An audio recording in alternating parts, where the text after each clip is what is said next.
Welcome back to Directly Current. I'm your host, Max Patton. We're presented by EVs for All America. This week, I'm speaking with Corey Cantor, Research Director for Zeta, also known as the Zero Emissions Trade Association. They are what they sound like. They have members like Tesla, Rivian, Lucid, as well as suppliers and OEMs like Panasonic and ABB. Zeta has been advocating for EV forward policies and advancing things that we care about here, like American manufacturing. They put out a lot of great research, and their members are fighting the good fight. Today, I wanted to talk to Corey about some positive trends for the EV market going into 2026 that he's noticed from data and from his experience presenting on these issues. Some of the big highlights include the charging industry surging ahead of deployment of fast charging along America's highways, as well as very competitive models coming out from both the likes of premium brands like BMW and Mercedes, as well as mainstream brands like General Motors and even Rivian with the exciting launch of their R2 mainstream vehicle. Corey is super plugged into the industry, so this is a great episode, and I'm really looking forward to it. So please enjoy Corey Cantor from Zeta. All right, Corey Cantor from Zero Emissions Trade Association, welcome on to Directly Current. Hey, it's great to be here. Thanks for coming on. So we have some doomsday seeming news for EVs, some actually really good news. I know there's been, I think, a Perrin report that just came in about fast charging. So before we get into talking about a little bit of the vehicles, some of the state policy, I do want to touch on fast charging because that's a trend we saw, I think, in 2025 get better, even as EV sales, people were forecasting, oh, the subsidy's going away, they're going to shrink. Manufacturers like Mercedes, other charge point operators were pretty bullish on we're going to invest heavily in this. Yeah, Perrin's report, which is out just today, shows 30% growth year on year for the public EV charging network. They look at fast charging. So they saw about 18,000 public chargers added in the past year and driven by the private sector. Groups like Mercedes-Benz High Power Charging that you mentioned, IONNA, Electrify America, EVgo, and of course Tesla, really, despite the kind of policy changes we'll get into, have pushed forward seeing demand for electric vehicles and electric vehicle charging. And yeah, it's good news. I think for years we've been hearing about how the public charging network is lacking. And to see the private sector step in and see that it's a growth opportunity is a really, I think, strong sign of confidence in the EV kind of adoption here in the US. Yeah. And you said like growth opportunity. Do you think it's that they obviously don't want a repeat of what happened, I think, in the early 2020s where EV adoption did take off really quickly. Everyone was buying Tesla Model Ys, but then especially outside of Tesla, right, the public charging networks weren't really adequate to meet the rising demand, especially in states like California. Is it that they don't want a repeat of that? Or is it that are they investing where the puck is going? They realize, especially now with federal policy, it may be slower than they thought, and yet they are okay to build a little bit early. There's always been a chicken and egg analogy around EVs and EV charging. Do you build the charging first to go where the puck will be and meet future EV demand? Or does the EV sales have to occur first to see the kind of importance of a public network? It's been a little bit of the latter, I think, how it's played out here and in Europe historically. And so I think a lot of the charging demand is meeting the kind of existing fleet, as well as this potentially robust used EV market. But there's still a lot of work to do. I think there's a lot of chargers being built in California, for example, where the EV market is pretty heavy. Yeah. Programs like the National EV Infrastructure or NEVI program are aiming to fill in the gaps. And we just saw some of those fundings beginning to flow and get obligated this year. So it's a combination, but I think that you're seeing high enough utilization, at least according to Perrin's report, that the private sector is going to continue investing. And I think that is a pretty big change from 5 years ago where, yeah, the sales were happening, but you were getting reports of either really slow EV charging or first generation networks that still had to grow and learn how to operate. Mm-hmm. Now, again, it isn't perfect, but the trend is positive. And I think the mood and vibe around EV charging is beginning to change here. Yeah, I can speak to that firsthand. Last year, I went back to my stomping grounds of DC to do an internship, driving from Colorado, and that's a drive before I'd done in EVs, and my EV is not particularly like super efficient or fast charging, and yet I think it felt a lot better than other long distance trips I've done. Like I think in 2023 when I got my EV, because there were IONNA stations around, there were the Pilot Fly and Go GM ones, so there were lots of really good ones right off the highway, great amenities. I think that really does make the experience better for someone like me who is living the early adopter life of an EV as my only vehicle. And I think that's important too for a lot of the US where the geography is more spread out. What do you think are some like trends we can see? Is it like maybe more retail charging? Is it more convenience store charging? How, like, where do you think we'll see growth? Because I think one of their criticisms early on was just like, hey, I'm in the Walmart parking lot. It's 10 p.m. and there's no lights. And we're seeing the experience of charging seemingly get better than that. Yeah, and one point before I kind of answer your question, I think the importance of this public charging network growth is not only for those new EV sales, but we saw kind of record used EV sales, according to Cox Automotive, around 370,000 units. So you're not only serving new customers, but you're serving a used market that will become more robust. So you're getting two bang for your buck in terms of EV drivers who buy new. If they're going to buy a second new EV, they're probably more comfortable with charging in the experience.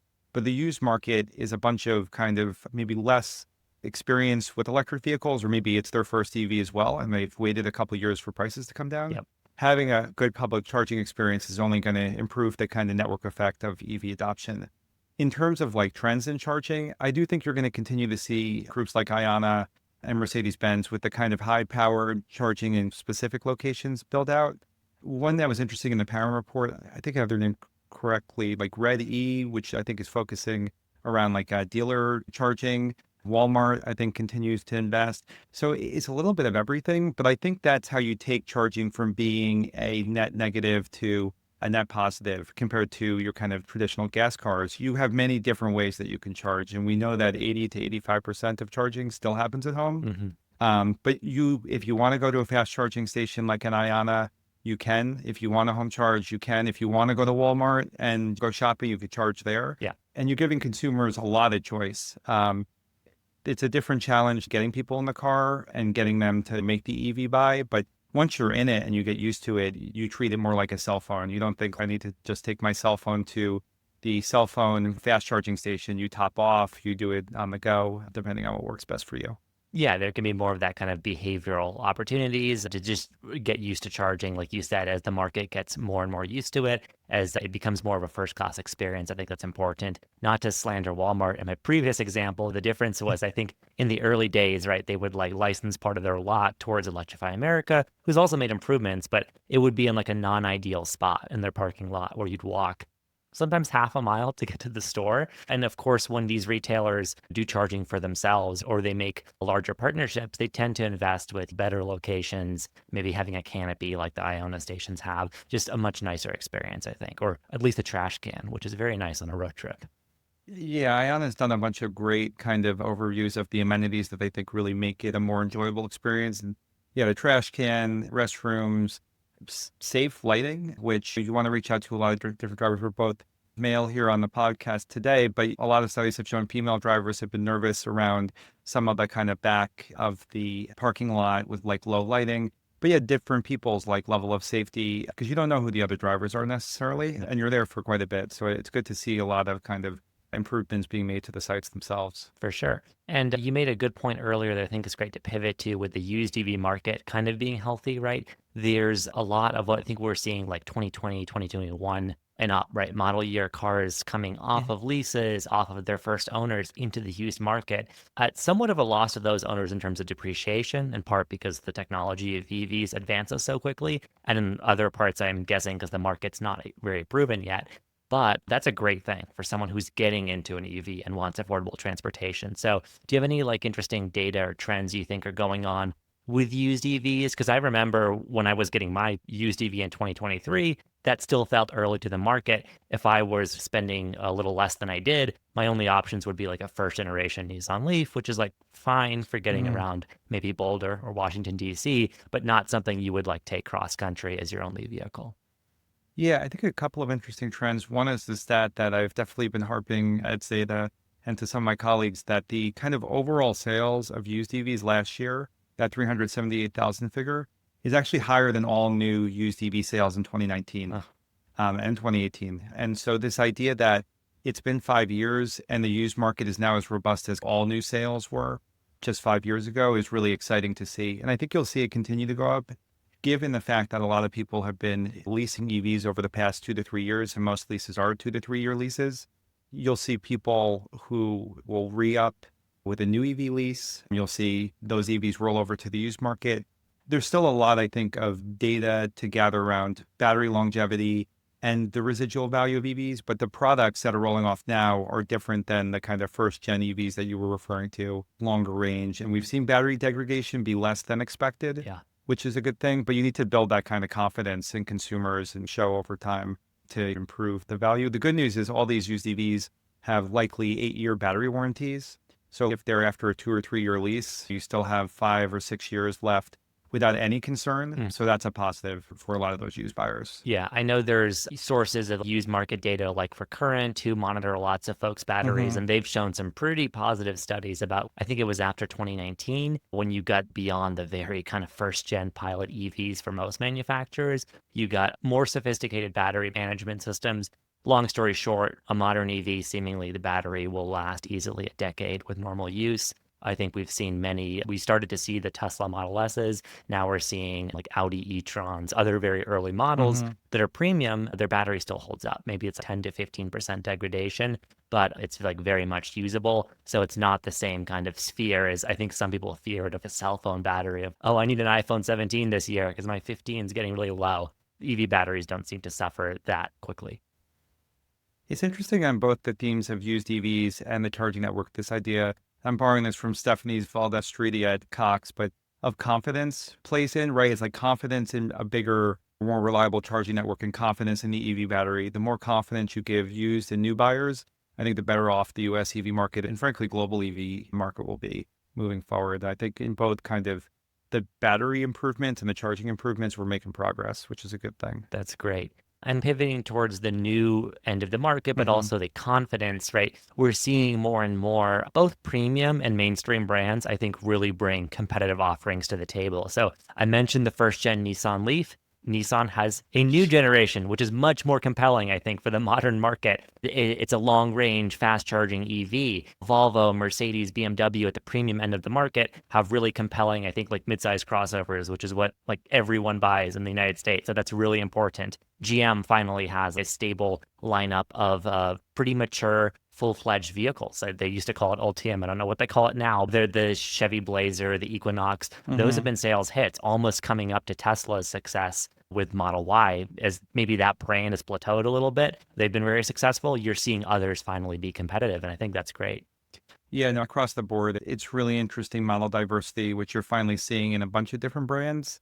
The Equinox last year, 58,000 units or so on its own, is really impressive. And I think when you're looking at kind of crossover SUVs and where you want to get to, it's approaching this 100,000 unit kind of mark. Not everyone's going to be a Tesla Model Y, right? Yeah. Not everyone's going to be a Toyota RAV4 or RAV4 hybrid. But if you're making profit and you're doing high volume, it's a good place to be. And when you kind of work around cars enough, you realize that some people are very brand attached. So for years, for example, you've seen Toyota and Honda do very well on like who makes the best EVs, right? You'll see Tesla, then you'll see Toyota and Honda. Yeah. Problem was Toyota and Honda really didn't have many EVs and really highly reviewed ones. But now you've got Toyota coming out with a suite of kind of 3 EVs between the kind of BZ, which is the kind of renewed for BZ4X, the CHR, and I think the Woodland, and Subaru's got a couple of EVs coming out. So those brands that people are really behind have at least more competitive offerings available. You got the new Chevy Bolt, which is a limited run. So I want to see how much they actually end up selling there. But if you add that to the Blazer and Equinox, you get a really compelling kind of trio of GM vehicles. Yeah. And then, of course, folks like Rivian, Lucid, talking about their plans to not hit the kind of affordable segment or entry-level segment, but really that kind of average vehicle price of approaching $50,000. The newer Rivians and Lucid should be right there as opposed to way above in the premium space. When you're thinking about the Chevy Bolt you brought up as an example, like limited run, that I think would have been competitive really competitive 2 years ago. Now it's almost, I hesitate to say this, but like disappointing compared to all of the other great stuff because there's been so much new work on new sheet metal, new batteries, new like a lot of other things that sway buyers. So when it comes to like just the kind of technology getting better so that someone gets a vehicle today that will go further on a charge, will charge faster at a fast charger in 15 to 20 minutes. Do you think like does it seem that buyers are getting awareness that the EVs themselves are improving so much. Like you brought up Toyota and Honda, great brand loyalty, and yet it wasn't until probably the last year that they had EVs worth buying. And because in Honda's case, they have a rebadged General Motors vehicle. You're right. In Toyota's case, they're finally getting serious about their own EV platform. Do you think that it's the consumers are waking up like, hey, this product is actually like really good now? Or do you think maybe that awareness still has to build in the market? I think there's a lot of brand awareness across all of the EVs. And yeah, I'm not going to pick and choose and say who's doing it right or who's doing it wrong beyond what the data shows. But I think there is going to be trade-offs with different EVs at different price points. If you're releasing a kind of more affordable EV, and you've seen this with both kind of the Bolt in its new iteration, but as well as some of the Kia EVs that haven't been released here yet, but might, like the EV3. If you're hitting 30 to 35,000, you're doing probably slower charging. Maybe it's 150 kW max. Maybe it's not an 800 volt kind of architecture, which requires a little bit more. Although I think it puts the Ioniq 5, for example, in a pretty interesting spot, given that they reduced the price of that and it can charge more quickly than some of those kind of near prices of electric vehicles. I'd be interested to see how savvy consumers are getting about the different kind of EVs Yeah. in terms of charging power, because I haven't seen too much. It's almost like more of an early adopter behavior than, but we did basically this webinar with Jessica Caldwell of Edmunds and talked a lot about vehicle economics. Around 64% of EV transactions in 2025 happened at or below $50,000. So that's where a lot of the market is. And I think a lot of the growth opportunities between that $30,000 to $40,000 range. So who's going to be able to hit that price point? And more importantly, who's going to be able to hit it sustainably? It's one thing to take a loss on a vehicle, but it's another to build up a platform where you want to sell as much volume as possible. Yeah, you mentioned it before, right? Scale is everything in the car business. And I think like having the compelling platform in the first place, having the confidence and to put it out for years on end and see it. I think the Bolt you saw, right? The first generation, I remember when that came out in 2017 or 2016 thereabouts, it was not an instant success for Chevy. And yet buyers did eventually like really actually that model so much that when they were going to sunset it, buyers said, no, we really like the Bolt. And so like it does seem when you do stick with a program, especially in the segment of the market like affordability, which hasn't been served that well before, people actually do get loyalty and do really get attached even to new model names. You don't have to take combustion model or do what Volkswagen did with the Buzz and like retro style. Like you can just make something new that's affordable. And it turns out people really like that. We're in a really interesting moment. And I think despite some of the policy stuff that is making, I think, it a more challenging environment in the US at the moment, the new products is, I think, what will ultimately prove to be a positive trend. We haven't talked about Slate, for example. That's a whole new way of building a vehicle and customizing that could be a different consumer meet. Some of these Kia vehicles, which have done well, the Bolt. And then there's some stuff on the higher end, right? We haven't mentioned the iX3, for example, which is a really interesting kind of premium BMW coming to market. And so taken together, you now have a wide open kind of space for consumers to make a choice and maybe pick new brands or find their existing brand that they like and find an EV option. So I'm just fascinated to see what happens. And if we come back and talk in a year, who had success? Why did they have success? What kind of strategies did they employ? Just because I don't think there's been the overall consumer stickiness to any brand yet. And while you've seen Honda and Kia be an early leader, of course, Tesla, with Rivian, Lucid, Slate, and many others bringing new models in, you could see a kind of reshuffling this year. Again, if they execute for any of these guys, right? It's still not easy to build cars. It's still not easy to necessarily navigate things like inflation and tariffs. But if some of these folks do well, not only do you see a lot of car sales, but a lot of new facilities, both on the battery side and on the auto side, have opened up to support this EV transition here in the US. Yeah, it's great. And getting into the realm of policy, you teased this earlier, right? The federal policy has backslid on EVs. That's just been the position of this administration.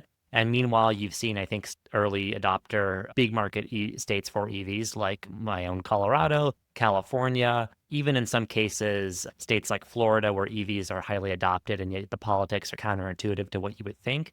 EV sales are strong there. Like there's good charging there. And some of those states like California do seem to be doing pretty ambitious things with their budget. We just had a podcast on with Mike Murphy to talk about that and some of his work there. But what do you think about states stepping in to maybe work with dealers, work with manufacturers, work with consumers to make EV transitions easier? Yeah, I think you've seen states do a couple of different things. I think the most costly and frankly, the most interesting in this kind of moment is how do you fill the gap after the kind of federal pullback of the 7,500 30D credit, which I'll add didn't just support sales, but really why a lot of these companies have moved onshore to the US was to meet the 30D requirements. So how do you fill demand for building cars here and also the sales of EVs here? Hmm. California's in particular, not just given his involvement, listen to your last pod with him. And I'm really curious what the details look like because I think California drives so much of the US market. They typically make up around 11% of all car sales in the US. What California does is often emulated by other states. So that's important. Colorado has done a really good job, even before the removal of the federal credit, in thinking about subsidies in a different way and encouraging EV adoption through charging build out. So they've been and become a leader, which is exciting to not just see this as a California story. Not every state necessarily can do a subsidy. And we have 7 to 10 states from time to time that do have some type of incentive for electric vehicles between $1,000 to about $4,000 or so. Beyond that, charging, when we've talked to a lot of states, whether it's using the NEVI funds that have been unlocked and will hopefully continue to roll out to the states, that will make a big difference. And then even like some states are working together on charging around charging corridors. I'm thinking of my home state of New Jersey out here on the East Coast, right? They're thinking about how they can work with partners. It's not the same as having a kind of federal government leaning in. And there's competitiveness reasons why it's really important to continue to push forward at the federal level. Hmm. And things like fuel economy standards have been thrown into a bit of uncertainty, which doesn't only harm how we sell EVs, but really what plans automakers are going to make for the next 5 to 10 years as it's gone back and forth between less stringent and more stringent. It's not an easy kind of policy landscape to navigate. No, not at all. And obviously, you can only do so much about Washington. I know Zeta and its members, of course, advocate for their interests, but you have Washington being what it is right now. And yet, I think auto manufacturers, probably behind the scenes, understand that even though, okay, we're not tied to the California CARB standards with the waiver programs anymore. The EPA's own standards are non-existent or backslid. We don't have to comply. So in the short term, if you're Stellantis, you can say, we've got Hemis, right? But you know that they probably realize they have to invest in new vehicle programs. I think you've seen some like Ford, sorry, be more aggressive about saying plug-in hybrids. We slept on that. Maybe we should wake up to that market because US consumers seem to really like that with Scout, where a bunch of people were reserving those kinds of vehicles. So when it comes to maybe this new mixed category of E-REVs and plug-in hybrids, we're going to have a podcast out with Kevin Williams from Inside EVs, who's driven a lot of Chinese vehicles. That's been a trend in Asia. It turns out there aren't, even in markets like that, only so many people right now who want to buy a full battery EV. And there's some interest, at least right now, tepidly, in extended range EVs, nowhere near the scale of full EVs. However, seems like manufacturers are dipping their toe, and that might be like a diversification, a thing they can do while they are not tied with their feet to the fire to do full EVs. So I'm curious what your thoughts are on that. Yeah, I think there's two things with the plug-in hybrids. I'm glad that you differentiated range extended EVs and plug-in hybrids. Even though theoretically they both involve gas, they're structured a little bit differently with the E-REV having a longer battery range, which typically makes the driver behavior a little bit different.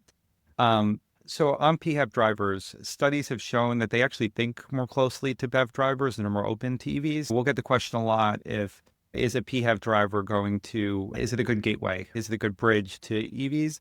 From a kind of consumer survey style, they're more similar, so that's a good thing. On the other hand, from a sales perspective, plug-in hybrids in the traditional sense haven't really taken off. And I'll use California as an example because I like looking at the California New Car Dealers Report. If you look at the last 5 years, BEVs have taken off and done really well in California, and traditional hybrids have done really well in California. Your old school Toyota Prius style, or now you're seeing hybrids in a lot of Toyota products across the board as a base entry. So both of those have made up around 20% of California's market share last year. Plug-in hybrids have been stuck at about 3.5%. And you just saw Stellantis, who was a big kind of producer of plug-in hybrids in the form of the Jeep Wrangler 4xe and the Chrysler Pacifica, now cancel those models. So, there is still a kind of selling point you have to do on traditional PHEVs, and you have more maintenance challenges, right? You see a lot of benefit from removing one of the drivetrains and just having a fully electric kind of battery in there. Yeah.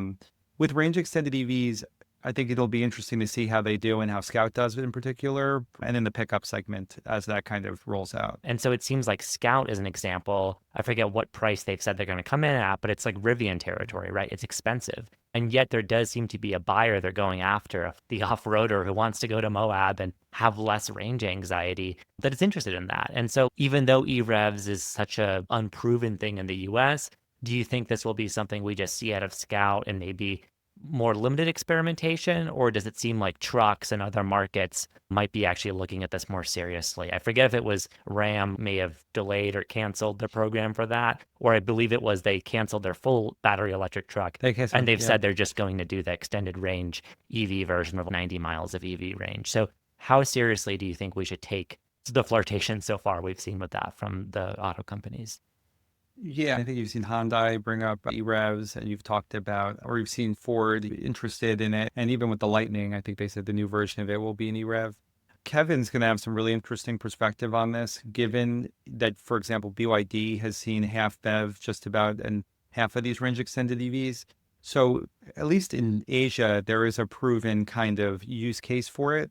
From an analyst perspective, I always want to exercise caution before we just say, this is the new trend, just because 5 years ago with traditional PHEVs, I feel like there was the excitement there and it didn't really bear out in the same way that it has for BEVs. Mm-hmm. But I think the segment that you see the most benefit would be pickups, just because really the challenges there are you have to have a pretty big battery to meet the towing needs and the kind of specific range and weight requirements. Is it possible to do that with a battery that is powered by a gas backup? We'll see. I think with crossovers and the kind of medium and small segment, having two drivetrains is just going to complicate things. Not to say it can't be done for some of those bigger cars, but that's where I look at it as a use case. And from that standpoint, what Scout and Ford are doing makes a lot of kind of intuitive sense. We'll check back and see how it rolls out. But again, you have to educate the consumer, whether you're talking about a BV, a PHEV, an E-REV, just on the changes that they'll have to make. Yeah. The last thing I'll say on E-REVs is at least the charging, given that you have a longer range, is a little bit more intuitive. I think with too many of the US PHEVs, you're at 20 to 30 miles all electric range, which unless you are very diligent and have a home charger every night, it's very difficult to keep up that behavior. If you're talking 100 miles, it's a little bit easier. Yeah. And on the PHEVs, I'll note, I think we finally got some validation several weeks ago. I think it was Volvo shared for their plug-in hybrids, some usage data, which I think indicated what a lot of folks like John Volker, who we've had on here, have speculated in the industry, is that like PHEVs are really cool for some enthusiasts who have home charging, who know how to use them. And yet the majority of people buying them seemingly don't plug them in, not really extracting a lot of benefit out of it. So it is more expensive, more complicated, seemingly for most people who can't really shift their habits to these more kind of complex vehicles. At least that's what Volvo showed. And I think lots of folks have suspected that may be the case for other brands as well. Lastly, I just want to get your thoughts on this moment we are at right now, going through into 2026. We mentioned, right, there are compelling new products coming out. The used EV market's healthening up, charging is increasing. So what do you think we might expect to see, not so much in terms of like sales growth or trajectories, but just what will the shape of the EV market look like? What do you think are the attitudes that we can expect going into the rest of this year? Yeah, I think you have two trends and two kind of macro stories. One is the global story, right? 1 in 4 vehicles sold last year were electric. It's full steam ahead. Europe, you saw last month for the first time, EVs outsold petrol cars. China, above 50%, with probably increased EV exports globally. So a world moving towards electric vehicles. In the US, of a question of what is our kind of speed of adoption going to look like? I think from a policy standpoint, except for things like California that we've already discussed, you're not going to see too many changes. I know at Zeta, we're working on what's called surface transportation reauthorization. So some policies around things like charging are going to come up this year. But really, the products are going to drive the story. And then, frankly, for the first half of the year at least, they fall out from all of the rollback last year. When you see a subsidy ended in other countries, I think Germany is a good example. In Germany, you saw a contraction of around 30% of the market the year after the subsidy that was pulled out there. And so you can't just say that there's going to be no negative impact, given that all those policies taken together were a helpful framework for helping the U.S. compete. But I think the products are going to be exciting. I think that a lot of the automakers who are bought in are bringing these compelling products and have every incentive to really show their stuff over the next year to year and a half. And things like the charging network and improvements in battery technologies or new battery chemistries or improved battery chemistries are just addressing the fundamentals, because this is a long game. I'm a big NBA basketball fan. I'm a sad Brooklyn Nets fan, and they're in a part of a rebuild process, right? That's going to take a couple of years, but you can't judge a process on 1 year or 1 quarter. To take the analogy of the EVs, it's really, what are you building towards? You go back to the original auto industry. It wasn't just 5 years, ICE engines took over the world and everything was fixed. It was really a 1900 to 1930s period of model introductions, of infrastructure build out, and the world changed for a good 70-year period. So depending on when you start, we're anywhere from 8 years in, if you take the Model 3 as the launch point, or 16 if you want to go back to your first gen Nissan Leaf. There's a long way to go, but the US and frankly, groups like Zeta have to keep pushing to make sure that we don't fall behind what the other countries across the world are doing, and protect the investments here by many US companies, as well as offer a robust consumer market for choice and a better charging infrastructure experience for everyone. Yeah, absolutely agree. And it's good to see many manufacturers trusting the process. Like you brought up, subsidy loss is a big deal. Hyundai, we brought up the Ioniq 5, great vehicle. I think they dropped it like $9,000 to $10,000 MSRP after that, which you can't imagine was easy for them. Will it be long-term sustainable? I don't know. Obviously, they'll make some changes, but that is an interesting sign of confidence and a pretty, I think, good statement to say, hey, we want to remain competitive right now. It's a tough transition. Corey, thanks so much for coming on, sharing all this, and of course, all the work that Zeta is doing in this space. Thank you so much, Max. And yeah, really love listening to the pod. Excited to hear all the folks you have on over the next couple months. Looking forward to it. And we'll have to have you on next year to see where we are at with flying Tesla Roadsters as well. Have a good one. You Thanks. too. That's all for Directly Current this week. Thank you again to Corey Cantor from the Zero Emissions Trade Association for his time, and for Alex Gibson, their comms director, and everyone in that team. Again, they're fighting the good fight. We love what they do. We work with them a lot, and of course, many of their members. Stay tuned to Directly Current in the coming months for some inside profiles of the auto industry, where we're going to explore what's happening with EVs in this moment, without a federal tax credit, without any really federal support, but some very interesting market movements and ongoing progress in the race to EVs against countries like China, but the West isn't done fighting quite yet. Can't wait to share that with you, so please do subscribe if you haven't already in YouTube or your podcast app of choice, however you listen. Thanks so much for listening. I'm Max Patton again. We're presented by EVs for All America. We'll see you once more in the month of February with another special guest, and then we'll resume on a monthly schedule starting in March. Also, if you're coming to the EV charging show in Las Vegas, please see us there. We will be there, EVs for All America, including Mike Murphy. Can't wait to see you if you're coming to Vegas, and see you on this podcast in 2 weeks.